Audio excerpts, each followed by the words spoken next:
So hello everyone, कैसे हो तुम लोग। I hope you all are good and अपनी पढ़ाई कर रहे हो।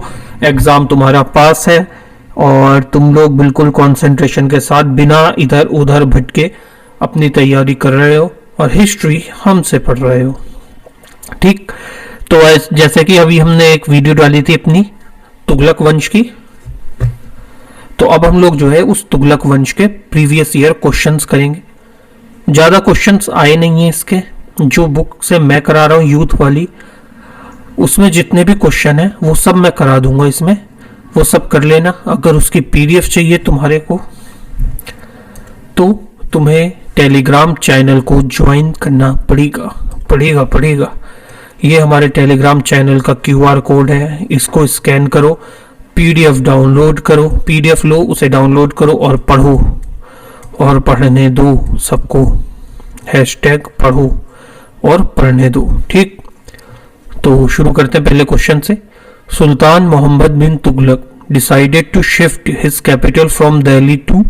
तो सुल्तान जो था मोहम्मद बिन तुगलक, इसने डिसाइड किया था अपनी कैपिटल को, अपनी राजधानी को दिल्ली से कहाँ शिफ्ट करने का, स्थानांतरित करने का। तो इसने कहाँ पे करी थी, ये देवगिरी में करी थी। और देवगिरी में स्थानांतरित करने के बाद इसने इसका नाम बदल दिया था। नाम बदलने के बाद इसने क्या नाम रखा था इसका नाम इसने रख दिया था दौलताबाद। ठीक, चलो आगे इसमें देख लो।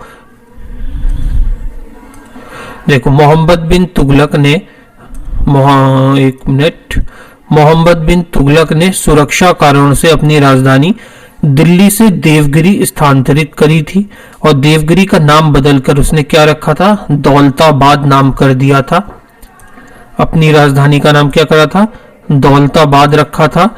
लेकिन कुछ समय बाद उसे अपनी राजधानी वापस से दिल्ली स्थानांतरित करनी पड़ी थी। मतलब पहले दिल्ली राजधानी, दिल्ली से दौलताबाद और दौलताबाद से वापस दिल्ली।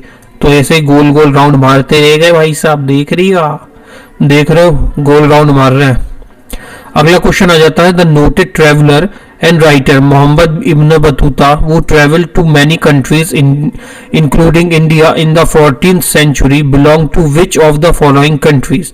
जो इब्न बतूता था वो 14वीं शताब्दी में कितनी कंट्रीज से कई कंट्रीज से जो है ट्रेवल करने के बाद इंडिया में आया था। तो इब्न बतूता जो है कहाँ से था, तो इब्न बतूता जो है ये मोरक्को का ट्रेवलर था और इसने एक बुक भी लिखी थी। बुक का नाम इसकी था रेहला, ये इसकी बुक का नाम था। और उसके बारे में थोड़ा डिटेल देख ले।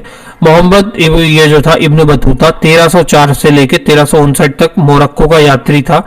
इसने जो है 13वीं शताब्दी में 21 वर्ष की छोटी उम्र में अपना घर छोड़ दिया था और दुनिया भर की यात्रा करी थी इसने। और 1332 और 1333 में इसने भारत के लिए रवाना हुआ था।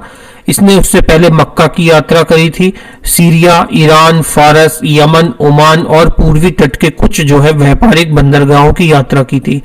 ध्यान देने की बात यह है कि जो इब्न बतूता की बुक है जिसका नाम रेहला, ये जो है अरबी भाषा में लिखी गई है। कौन सी भाषा में लिखी है, अरबी भाषा में। ये याद रखना, ये हमने क्लास में भी कराया, आज जो क्लास करी थी उसमें भी हमने ये करा था। ठीक, तो ये 14वीं शताब्दी में जो है उपमहाद्वीप के सामाजिक और सांस्कृतिक जीवन के बारे में अत्यंत समृद्ध और रोचक विवरण प्रदान करती है। ये इसने मोहम्मद बिन तुगलक के शासन के दौरान जो है ये भारत में आया था।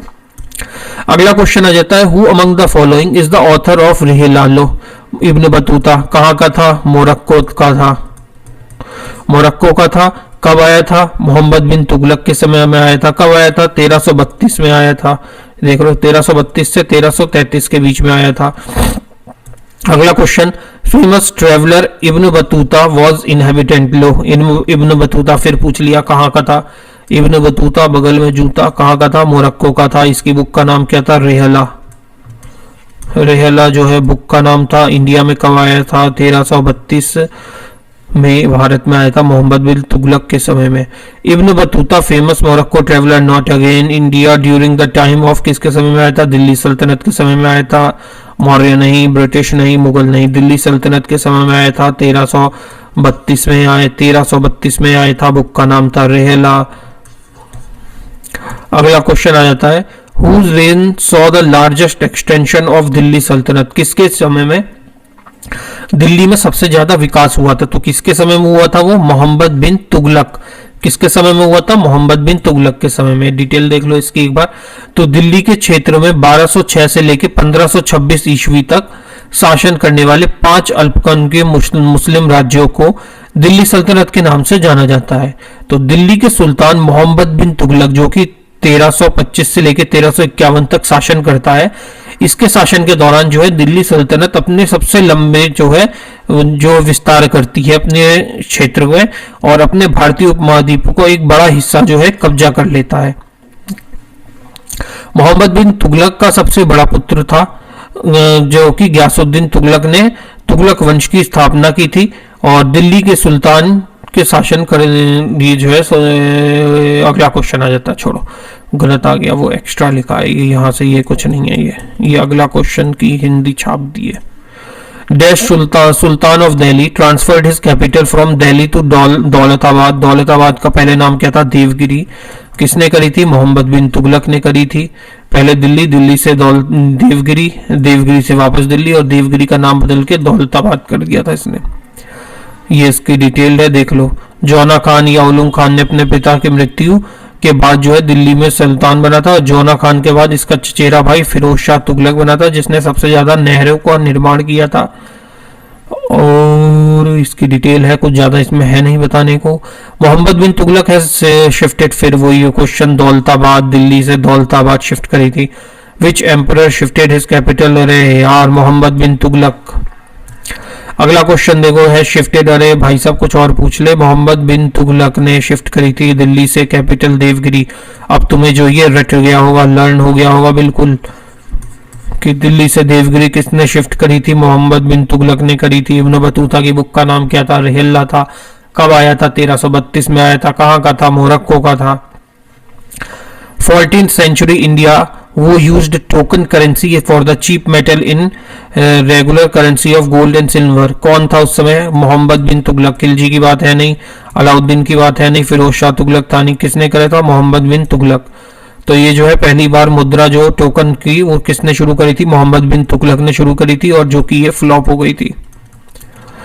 1325 से 1351 तक दिल्ली का सुल्तान था, और यह तुगलक वंश के संस्थापक गयासुद्दीन का जो है वो सबसे बड़ा बेटा था। और गयासुद्दीन के बाद जो है मोहम्मद तुगलक, मोहम्मद बिन तुगलक के बाद जो है फिरोज शाह तुगलक, और जीएमएफ के बाद ये खत्म। कोई बड़ा राजा बना नहीं, उसके बाद सीधे सैयद आएगा। सैयद में खिलजी कहा था, और फिर उसका भी खत्म, छोटा सा होगा।